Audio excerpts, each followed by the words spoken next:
So hello everyone, good morning and welcome back to our channel Manoj lifestyle. তোমরা সবাই কেমন আছো? আশা করি অনেক ভালো আছো, আমরাও খুব ভালো আছি। তো চলে আসলাম একটা নতুন ব্লগ ভিডিও নিয়ে। তো আজকে হলো আমার দাদার বাসি বিয়ে। তো এই যে আমরা রেডি হয়ে গেছি, মানে আমি রেডি হয়ে গেছি। তখন হচ্ছে দাদার বাসি বিয়ে করাতে যাব। আমার শরীরটা একটু খারাপ হয়ে গেছে, সেই জন্য বেশি কিছু সাজতে পারলাম না। আমি ভালো লাগছে না, মানে এত সর্দি, এত মাথা ভারী হয়ে গেছে বলার বাহিরে। তো চলো ওখানে গিয়ে তারপর তোমাদের সাথে দেখা হচ্ছে। সবাই তৈরি হচ্ছে, খাওয়া দাওয়া হয়ে গেছে। এখন ওখানে গিয়ে দেখা হচ্ছে। চলো কী করি আমরা সবাই। সো গাইস, আমি তো তোমাদেরকে বললাম আমার শরীরটা ভালো না। আমার দিদি টিদি ওদেরকে আগে পাঠিয়ে দিয়েছি, কেননা ওরা হচ্ছে আমারও যাওয়ার কথা ছিল ওদের সাথে, কিন্তু আমি যেতে পারিনি। আমি রেডি হয়েও আমি আবার বিছানায় শুয়ে পড়েছি। তো সেই জন্য বললাম যে তোরা চলে যা, আমার যদি ভালো লাগে আমি যাব, আর নইলে আমি যাব না। তো যাই হোক, তারপরে যখন ওদের অর্ধেক বিয়ে হয়ে গেছে, সিঁদুর দান ফান হয়ে গেছে, তারপর গিয়ে আমার জিজু টিজু ওরা আবার এসছে আমাকে নিতে, যে হ্যাঁ চলো, ওরা গিয়েছে তুমি যাবা না, এই সেই। তো ওরা জানে না যে আমার শরীরটা খারাপ। তো যাই হোক, তাই বললাম যে আমার এরকম শরীরটা ভালো না, তাই আর কি আমি যাইনি। বলে এখন চলো, আমার ভালো লাগতেছে না। বললাম হ্যাঁ ঠিক আছে চলো। তো যাই হোক, তারপরে ওই টাইমে গিয়ে আমি পৌঁছেছি। আর গিয়ে দেখছি যে অর্ধেক তো বিয়ে হয়েই গেছে, সব হয়েই গেছে। তারপর তো মোটামুটি যা দেখার দেখলাম। আর এই যে এখন খেতে টেতে বসলাম, খাওয়া দাওয়া করে। হবে হয়তো। এখন এই যে রেডি হয়ে নিয়েছি, প্যান্ট জিন্স পরে আর টি শার্ট পরে। এখন হচ্ছে আমরা যাচ্ছি হচ্ছে পজিশন করতে। তো আমার দাদা বৌদি আসছে আমাদের মোড়ের মাথা থেকে, দূরেই আছি একটু। তো ওটাই তো ওদের সাথে শেয়ার করবো। চলো তোমরা দেখতে থাকো আমরা কতটা এনজয় করি। এমনিও সময় এনজয় করতে পারি, আমার শরীরটা খারাপ ছিল, এখন একটু আমাকে ভালো লাগছে, ইন্টারেস্টিং বেশি আমি। চলো দেখা হচ্ছে পজিশন।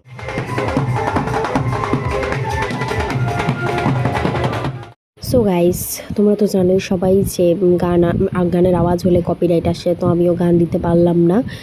তো এখন তো আমরা সবাই পৌঁছে গেছি। এই যে এখানে বোম টোম ফাটানো হচ্ছে, ওই যে আমার দাদার বিয়ের গাড়ি ওখানে আছে। তো যাই হোক, এখন খুব নাচানাচি করব আর খুব আনন্দ করব, তোমরা দেখতেই পাবে সেগুলো। এই যে দেখো আমার পাগল ডান্স শুরু হয়ে গেছে। ওই যে আমার সাথে যে নাচছে সে হলো আমার ভাগ্নি, আর এই যে এদিকে নাচছে আমার ভাই ব্ল্যাক কালারের টি শার্ট পরে। তো যাই হোক, বিভৎস আমরা এনজয় করছিলাম। কিন্তু গানটা না শেয়ার করাতেই না কেমন যেন একটা ভালো লাগে না এমনি এমনি শুনতে। যদি গানটা দিতে পারতাম বেশি ভালো হতো, কিন্তু কপিরাইট হওয়ার জন্য তো গান দিতে পারবো না। তো দেখো তোমরা, তারপরে এখানে হচ্ছে আমাদের যে মায়ের মন্দির আছে, মায়ের মন্দির পাশে যে বাবা ভোলানাথের মন্দির, সেখানে আমার দাদা বৌদিকে নামিয়ে প্রণাম করানো হচ্ছিলো। আর এখানে ভাবলাম যে চলো একটু আমি সামনে থেকে ভিডিওটা করি। যাই হোক, সামনে থেকে ভিডিওটা একটু করছিলাম। ধাক্কা মুক্কি এত হচ্ছে, কি বলবো আর। সানাই বেজেছে, আরে চোখ তুলে দেখো না কে এসেছে, নতুন করে আবার বিয়ের সানাই বেজেছে।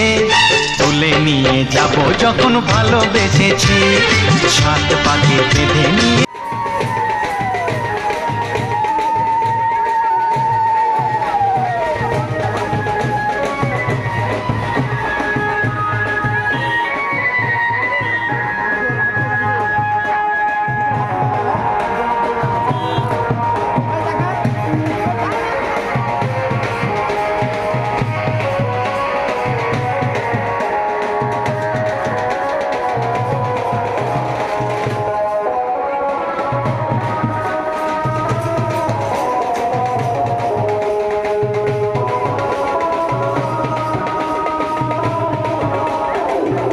তো গাইস, দেখতে পাচ্ছ ওই যে ওটা হলো আমার ভাই, যেটা এখন গামছা দিয়ে পা মোছাচ্ছে।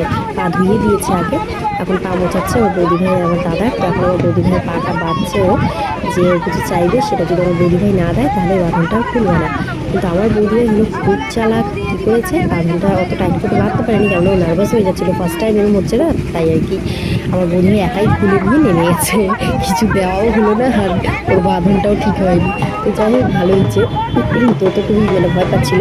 আমি ওকে শিখিয়ে দিচ্ছিলাম যে আমার বেলায় হচ্ছে আমার বিয়ের সময় ওই ছায়ার মণ্ডপে কিছু একটা যেন করলে একটা জামাইবাবুর কাছ থেকে কিছু একটা চাইতে হয়।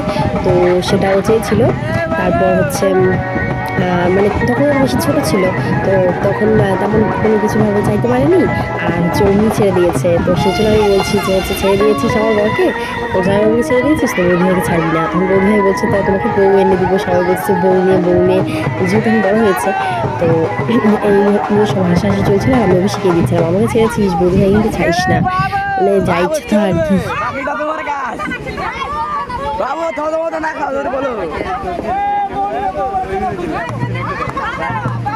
সো গাইস এখন সবাই বলছে হাসাহাসি করছে, কিন্তু আমার বৌদি ভাই ইতিমধ্যে এই যে দেখো খুলে নেমে পড়লো। বাহ, খুবই সুন্দর সারপ্রাইজ হয়ে গেলাম আমরা সবাই।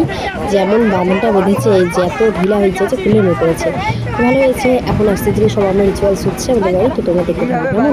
চলো, তো এখন হলো বধূবরণের পালা, আমার ছোটো বধূবরণ করে নেবে, তো তোমরা সব দেখতে থাকো আমাদের রিচুয়ালসটা কেমন।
সো গাইস এই যে দেখো এখন আমি আমার ভাই ভাস্তা সবাইকে নিয়ে গেট ধরেছি যে আমাদের 5,000 একটা চাইতে চাই, নাহলে আমরা গেট ছাড়বো না।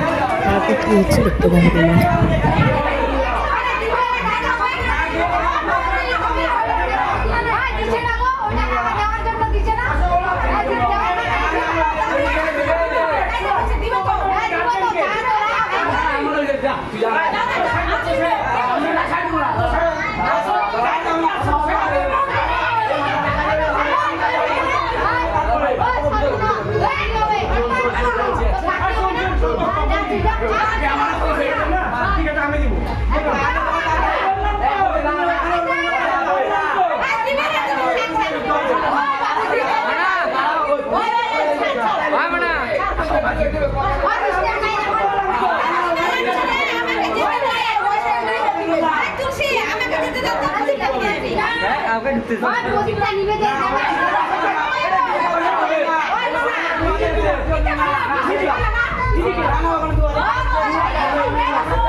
সো গাইজ বৌদি ভাইয়ের কানে একটু এখানে মদ দিয়ে দিলাম যেন বৌদি ভাই মধু মধু কথা শুনতে পারে। গাইজ আমার মাকে একটু দেখো, আমার মাকে কি সুন্দর লাগছে না দেখতে। আমি কিন্তু সাজিয়েছি, আমার তো খুব ভালো লাগছে। আর এখানে দাদা বলছে কি রে ব্লগ চলছে তোরা? বললাম কি হ্যাঁ ভালো, দেখো আমার মাকে কি সুন্দর লাগছে না? আমি সুন্দর করে সাজিয়ে দিয়েছি আমার ছোট্ট বেটিটাকে। সো গাইজ ভাবছি এটা আবার কি, এটা হলো আমার ভাস্তা হয়ে গেছে, বিয়ে হতে না হতেই ভাস্তা। তো এটা আমাদের নিয়মের মধ্যে পড়ে যে এমন একটা করে বলে নিয়ে সবাই একটু কোলে নিয়ে দোলা। তো আমি তো পিপি হবো, তাই বলছি নেই তোরা তো সবাই পিপি হবি, একটু কোলে নি। তাই আর কি করে নিচ্ছিলাম, যেমন দাদাকেও দিচ্ছিল সবাইকে দিচ্ছিলো, আমার ওই মেজ দিকেও দিচ্ছিলো। মানে খুব ভালো লাগছিলো, হাসি লাগছিলো। তুই ভালোবাসা বেশি পাবি। তো গাইস সব তো রিচুয়ালস কমপ্লিট। এখন আমি খাটটা দেখছিলাম, মানে আমার দাদা যেগুলো আর কি গিফট পেয়েছে সব দানে, তো সেই সবই দেখছিলাম যে খাটটা ভীষণ সুন্দর। তো যাই হোক এখন হলো পরের দিন সব ভাত কাপড় রিচুয়ালস হবে, তোমরা দেখতে থাকো।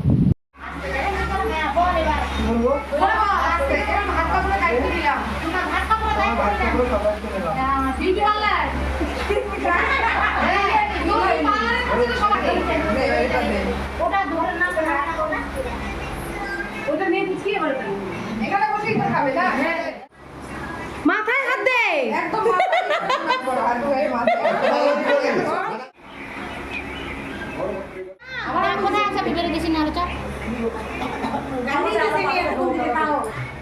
হ্যালো এভরিওয়ান, আজকে আমার দাদার রিসেপশন। তো এখন আসছি আমি হচ্ছে পার্লারে সাজতে। তো কালকে সব গাটার ফাটার আমার সেট আছে, আমি নিয়ে এসেছি, কিন্তু হচ্ছে আজকে আমি কিছুই আনতে পারি না, এটা ভুলে গেলাম আর কি। মানে কিছু রেডি করা ছিল না আমার, এতটাই আমি মানে মাথা মোটা যে কী বলবো আর। তো এখন আবার দোকানে যাচ্ছি আমি নতুন করে কিনতে, মানে মাথা গরম হয়ে যাচ্ছে। কালকে যে আমি গুছিয়ে রাখবো যেহেতু আজ সাজতে আসবো, সেটা সারাদিন ঘুমিয়েছিলাম, শুধু ঘুমিয়েছিলাম। ঘুম ভাঙছে, তারপর ভাত কাপড়ের জন্য রেডি হতে পারিনি, শুধু কুর্তি প্যান্ট পরেই রেডি হয়েছি, শাড়িও পরতে পারিনি। ভেবেছিলাম শাড়ি পরবো, তা আর হয়নি। তো এখন সাজটা যেন ভালো করে হয়, যেহেতু বিয়ের দিন ভালো করে সাজটা হয়নি, তো ইচ্ছা আছে আজকে যেন একটু বেশি ভালো লাগে। এখন দেখা যাক কী হয়। তো আমার সাজ কমপ্লিট হলে তারপর তোমাদের সাথে কথা বলছো। সো গাইস এই যে দেখো আমি রেডি হয়ে গেছি, এখন আমার জুয়েলারি পরা হয়নি। তো আমার ফাইনাল লুকটা কেমন লাগছে তোমরা কিন্তু কমেন্ট করে জানাবে। বিয়ের দিন ভালো লাগছিল না রিসেপশনের দিন ভালো লাগছে?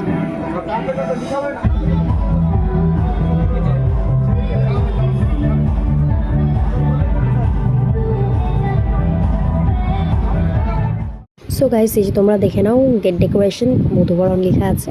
তো এটা হলো মেন যে গেট হয়েছে সেটা গেট, আর তারপর আস্তে আস্তে ভেতর দিয়ে এটা যাওয়া যাবে, লম্বা করে রাস্তা। তারপরেই সাইডে আমার দাদা আর বৌদি ভাই বসে আছে, আর ওই যে মাসিরা এসেছিলো আশীর্বাদ করছে। তো ডেকোরেশন কেমন হয়েছে তোমরা কিন্তু কমেন্ট বক্সে জানাবে। আর এই যে এখন আমি আর আমার বৌদি ভাই একটু ক্যামেরা অন করে একটু মানে কী বলবো রঙ করে দিলাম। তো যাই হোক তারপর চলে আসলাম ফুচকা খেতে, আমার ফেভারিট ফুচকো। ওখানে ফুচকা খেয়েছিলাম, এখানেও ফুচকা খাচ্ছি। তো কোন জায়গায় আমাকে দেখতে বেশি ভালো লাগছিলো ফুচকা খেতে তোমরা কিন্তু কমেন্টে বলবে।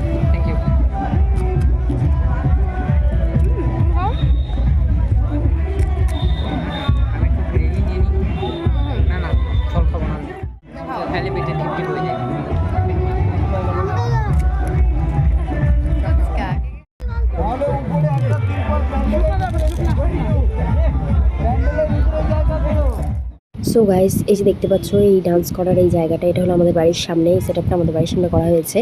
এত সুন্দর সেটআপ কিন্তু আমরা কেউ ডান্স করতে পারিনি, বিশ্বাস করবে। কিন্তু কিছু করার নেই, আমাদেরও করতে পারিনি না। আমি আর আমার বড় ক্যামেরা অন করে যে একা একা একটু মানে আর কি ঘুরছিলাম যে কী করবো, কারণ ডান্স করার মতো সময়ও ছিল না। আর যখন আমরা ছিলাম তখন আদার্স ওরা ছিল না, তো সেই জন্য হয়নি। তো যাই হোক রাত্রি 1টা-2টা বেজে গেছে, তো সেই জন্য খেতে বসলাম। এই যে আমার ছোটো আর আমার মা, ছোটো বলতে আমি কাকি কিন্তু ছোটো বলি, হ্যাঁ। তো এখন খাওয়া দাওয়ার আইটেমে ছিল হচ্ছে লবণ, লেবু, স্যালাড আর বেগুনি, ডাল আর চুনো মাছের চচ্চড়ি না কিছু একটা এটা বলে, আর পাবদা মাছ যেটা আমি নিইনি, আমার বোন নিয়েছে, আর ছিল কাটা মাছ যেটা নিইনি, আর এটা হলো মাটনটা আমি একটু খেয়েছি, আর কিচ্ছু খেতে পারিনি। তোমরা আমার লাস্টে আমার থালাটা দেখেই বুঝতে পারবে। কিচ্ছু খেতে পারিনি, একদম শরীর খারাপ ছিল জন্য খাওয়া দাওয়াও চাঙ্গে উঠে গেছে। তো যাই হোক, এই যে দেখো আমার মানে থালার অবস্থা, মিষ্টি সন্দেশ আর চাটনি, পাঁপড়টা নিইনি, আর আইসক্রিম ছিল। ফাইনালি তো যাই হোক, এখন গোটা রাত্রি বাজে 2:30। এখন হলো আমার দাদার রিসেপশন কমপ্লিট হলো, সব রিচুয়ালস করে এখন আমি বাড়িতে এসে শাড়ি টাড়ি খুঁড়ে তারপর ভাবলাম যে হচ্ছে ব্লগটা এন্ড করে দিই। তো যাই হোক, তোমাদের কেমন লাগলো পুরোটা তোমরা কমেন্টে অবশ্যই জানাবে। ভালো লাগলেই like, comment, share and subscribe অবশ্যই করবে। তো বেশি কিছু শেয়ার করতে পারলাম না, আর আমি ডান্সও করতে পারিনি, শরীরটা একটু খারাপ ছিল, একটু ব্যস্ততার মধ্যে দিয়ে কেটে গেল। তো যাই হোক, ভালো লাগলে অবশ্যই like, comment, share and subscribe করছো। দেখা যাচ্ছে।